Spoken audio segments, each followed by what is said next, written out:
The lobby of Harrison Dynamics gleamed like a monument to success. Polished marble floors, gold-accented walls, and the kind of silence that demanded respect. Every morning, employees in tailored suits hurried through the glass doors, clutching coffee cups and ambition. That morning, DeAndre Parker walked in too, but not in a suit. He wore a brown delivery uniform, scuffed work boots, and a cap pulled low over his eyes. In his hands, a large box marked Confidential, Urgent. Delivery for Mr. Harrison, he said politely to the receptionist. She didn't even look up. You can leave it at the desk. DeAndre smiled patiently. Actually, I was told it needs a signature. With a sigh, she pressed the intercom. Mr. Harrison, there's a delivery here that apparently requires your signature. A smooth, impatient voice crackled back. Fine, send him up. The elevator ride to the top floor was silent, except for the faint hum of jazz through the speakers. DeAndre's reflection stared back at him in the mirrored walls. Calm, focused, unreadable. When the doors opened, Edward Harrison, the CEO himself, was waiting. He was tall, tanned, and expensive-looking. The kind of man who measured people with a single glance.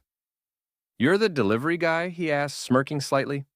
Yes, sir, DeAndre replied, holding out the tablet for him to sign.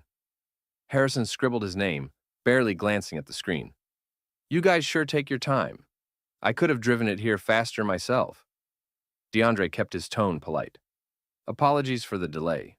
Traffic was rough. Harrison chuckled. Excuses. That's why people like you never make it anywhere. The words hung heavy in the air. DeAndre's eyes flicked up, meeting his for the first time. There was no anger there, just quiet composure.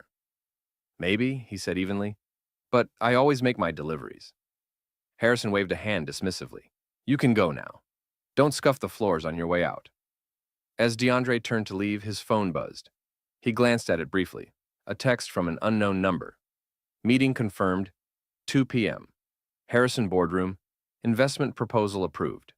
He smiled slightly and stepped back into the elevator. Down in the lobby, the receptionist gave him a look of mild pity. Rough one? She asked. DeAndre just grinned. Not at all. I'll be back later. She laughed. Don't tell me they ordered more boxes. He shook his head. No, he said, heading toward the door. This time, I'm delivering something else. As the glass doors closed behind him, the sunlight caught the edge of his watch. Sleek, expensive, and definitely not something a delivery driver usually wore. Because what no one in that building knew yet, not the receptionist, not the employees, not even Edward Harrison, was that the delivery driver wasn't there to drop something off. He was there to buy them out. At exactly 2 p.m., the top floor of Harrison Dynamics buzzed with quiet tension. The board of directors had gathered around the long glass table, senior executives in sharp suits, whispering about the mysterious new investor who had requested a private introduction that afternoon. CEO Edward Harrison sat at the head of the table, sipping his espresso, pretending to be unbothered. Whoever he is, he said smoothly, if he's got the kind of capital the memo suggests, we'll give him the grand tour and close the deal by end of day. The door opened. The receptionist poked her head in nervously. Sir, your 2 o'clock is here. Good, Harrison said, not looking up. Send him in. The door swung open, and in walked DeAndre Parker, the same man Harrison had mocked that morning. Only now there was no delivery uniform. He wore a tailored charcoal gray suit, Italian leather shoes, and a silver watch that caught the light as he walked. His posture was calm, his expression confident, like someone who belonged in every room he entered. The board members exchanged puzzled glances. Harrison frowned, confused. Can I help you? DeAndre smiled faintly. You already did this morning, he said. I'm DeAndre Parker, Parker Equity Partners. A ripple of silence passed through the room. I believe I'm the new majority investor you've all been waiting to meet. The air shifted. Harrison blinked, stunned, the color draining from his face. You're the investor? That's right, DeAndre said easily, pulling out a chair and sitting across from him. Funny how small the world is, isn't it? The CFO cleared his throat. Mr. Parker, we didn't realize. That's fine, DeAndre interrupted gently. I don't make a big show of it. I prefer to see how people act when they think someone isn't worth their time. Harrison shifted uncomfortably, tugging at his tie. Listen, about earlier. DeAndre leaned back, eyes steady. You don't have to explain. You did what a lot of people do. Judge the package before checking the value inside. The boardroom stayed silent. DeAndre slid a folder across the table. Let's get down to business. Harrison Dynamics has potential, but it's bleeding innovation. That's why I'm here. My firm's buying controlling shares to restructure operations and rebrand the company. Harrison frowned. Rebrand? Under whose leadership? DeAndre smiled. Under mine. The room fell dead quiet. One of the directors murmured, You'll be replacing Edward? DeAndre didn't look away from Harrison. I believe that's in everyone's best interest. Effective immediately. Harrison's jaw clenched, but before he could argue, the CFO spoke up. The contract gives Mr. Parker full authority. The vote was unanimous once his capital cleared. Harrison looked around the room. His own board members avoided his gaze. DeAndre stood, buttoning his jacket. Mr. Harrison, thank you for your time. You've built something that could have been great. My job now is to make sure it becomes great. He extended a hand, professional, steady, not mocking. No hard feelings, just business. Harrison hesitated, then shook it weakly. DeAndre smiled and turned to the others. Now, if you'll excuse me, I've got a delivery to make. To this company's future. As he walked out of the boardroom, the executives sat frozen, still trying to process what had just happened. The man they'd ignored, underestimated, and laughed at now owned the room they were sitting in. And for Edward Harrison, the sting of that realization would last far longer than the handshake. The next morning, the lobby of Harrison Dynamics didn't feel quite the same. Employees whispered as they passed the elevators, glancing toward the top floor where rumors spread faster than morning coffee. The delivery guy? Someone whispered. No, not a delivery guy. The new owner. In the executive suite, DeAndre Parker stood by the floor-to-ceiling windows, overlooking the skyline. He had spent years looking up at buildings like this, dreaming of the day he'd walk into one as something more than the man with the clipboard. That day had come, not out of revenge, but purpose.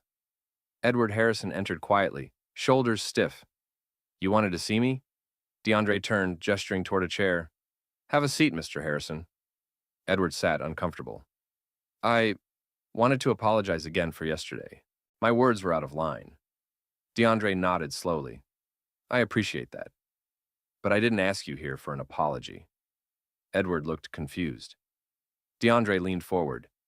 Do you know why I chose this company, Mr. Harrison? I could have invested anywhere, tech firms, logistics, manufacturing. But I picked Harrison Dynamics for a reason. Edward frowned. Why? Because I used to deliver to this building, DeAndre said quietly. For years, I watched people walk by without looking twice. I saw how they treated the janitors, the drivers, the receptionists, the ones who made this place run. Every time I told myself, if I ever get the chance, I'll build a company where respect isn't a luxury. He paused. Now I have that chance. Edward lowered his gaze. You're right. I lost sight of what mattered. DeAndre nodded. You built a company on appearance, not integrity. I'm rebuilding it on the opposite. He stood and walked to the whiteboard. Starting today, we're restructuring. Everyone from the warehouse to the executive floor gets equal access to mentorship programs, education, and growth opportunities. Titles don't make leaders. Effort does. Edward sat in silence, absorbing the words. DeAndre turned back to him. I'm not here to humiliate you, Edward.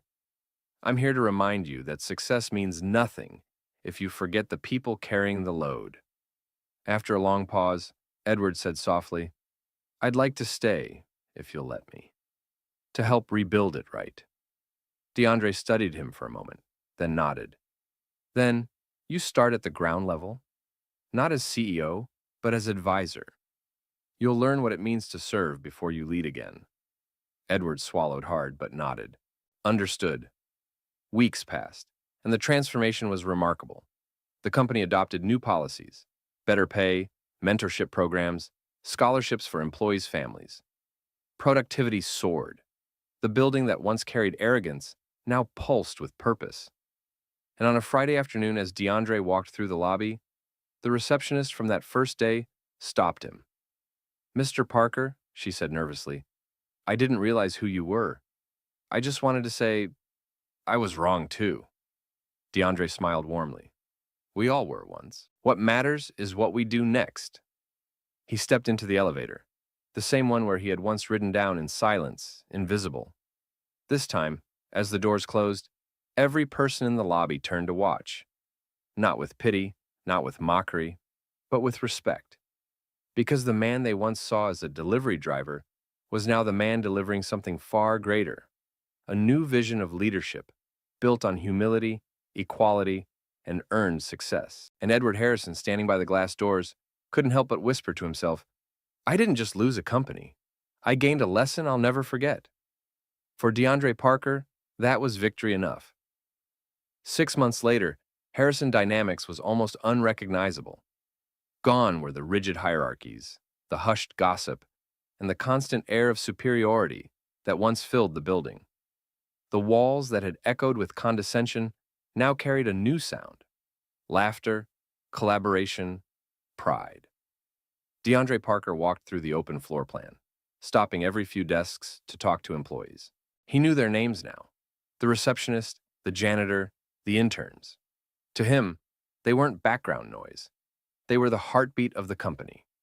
In one corner, a group of junior staff were setting up a mentorship board, a program DeAndre had launched to pair executives with entry-level workers for skill sharing. On the far side, the company's new community initiative team worked on a project that provided free tech training to low-income neighborhoods. And at the center of it all, sitting in his glass office, no longer as CEO but as senior advisor, was Edward Harrison. DeAndre walked in, smiling. "How's the new role treating you?" Edward glanced up from a report. His demeanor was different now, humbler, lighter. "I've learned more in 6 months than I did in 20 years, he said honestly. "You were right. Leadership isn't about control. It's about contribution." DeAndre nodded. "Took me a long time to learn that too. Difference is, I had to start from the bottom to understand it." Edward smiled faintly. "And I had to fall from the top."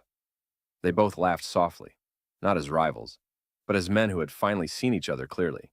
Later that week, the company hosted a press event announcing their rebrand: Parker Dynamics, driven by people. Reporters filled the lobby, cameras flashing as DeAndre took the stage. He looked out over the crowd, his employees, investors, and community partners, and began to speak. "When I first walked into this building," he said, "I wasn't wearing a suit. I was wearing a delivery uniform. Most people didn't see me then, not really. But that moment taught me something. Never underestimate the person you overlook, because the person carrying the box today might be the one signing your paycheck tomorrow." The room went quiet, then erupted in applause. Even Edward clapped, smiling with genuine admiration. After the event, as the cameras packed up and people began to leave, DeAndre stepped aside near the large windows overlooking the city. He could see his reflection faintly. Not the delivery driver he once was, not the CEO he'd become, but something in between. A man who understood both sides of the story. Behind him, Edward approached quietly. "You've changed more than this company," he said. "You've changed the way people see each other." DeAndre turned, smiling. "Then I did my job." They stood together, watching the sunset cast gold across the skyline. Two men, one humbled by loss, the other elevated by grace. And as the light faded, the new sign outside gleamed proudly: Parker Dynamics, built by respect. Because sometimes the most powerful business decision isn't about profit or control. It's about humanity. And for DeAndre Parker, that was the best investment he'd ever made. A year later, Parker Dynamics had become a case study in every business magazine. Headlines called it "The Company That Changed Corporate Culture" and "How One Investor Redefined Leadership." But for DeAndre Parker, it wasn't about fame or features. It was about impact. He still drove himself to work every morning, coffee in hand, no entourage, no flashy cars. The same man who once hauled boxes through rainstorms now held board meetings with Fortune 500 CEOs and reminded them every time that respect was the real currency of business. On a crisp fall morning, DeAndre walked into the lobby, nodding at the receptionist, now promoted to operations manager. Morning, Maya, he said warmly. Good morning, Mr. Parker, she replied with a grin. You've got the nonprofit investors coming in at 10. Perfect. Let's make sure they feel at home. Upstairs, the conference room buzzed with quiet conversation. Seated at the table were representatives from several community organizations, including one familiar face, Edward Harrison, now leading a charitable foundation that supported youth entrepreneurship. When DeAndre entered, Edward stood and shook his hand firmly. We're ready, he said, smiling. DeAndre nodded. Then let's begin. The meeting was simple but powerful, a partnership between Parker Dynamics and the Harrison Foundation to create the Bridge Initiative, a nationwide program offering funding and mentorship for young people from working-class backgrounds who wanted to start businesses of their own. When the contracts were signed, the room broke into applause. Edward looked over, humbled. You turned this company into something that matters, he said. I lost sight of that when I was in charge. DeAndre smiled. You didn't lose sight, Edward. You just needed to look from a different angle. After the meeting, reporters gathered for photos. The two men stood side by side, once enemies, now partners, in front of a banner that read, The Bridge Initiative. From hands that build to minds that lead. When the cameras flashed, DeAndre didn't think about revenge or power or money. He thought about every person who'd ever been underestimated, every worker who'd been talked down to, every kid told they'd never make it. Later that evening, he stayed late in his office. The city below shimmered with lights. On his desk sat an old photograph, a younger version of himself in a brown delivery uniform, holding a package with a shy smile. He picked it up and whispered to the photo, We made the delivery. At that moment, Edward knocked on the open door. Heading out? In a bit, DeAndre said. Just wrapping up. Edward smiled. You know, DeAndre, I used to think success was about what you own. Now I know it's about who you lift. DeAndre nodded. That's the only success that lasts. As Edward left, DeAndre leaned back in his chair, gazing out at the skyline that once seemed so far away. Now, it wasn't about reaching the top, it was about building a ladder for others to climb. Because in the end, the delivery driver didn't just buy a company. He delivered a message to the world. Greatness doesn't come from where you start.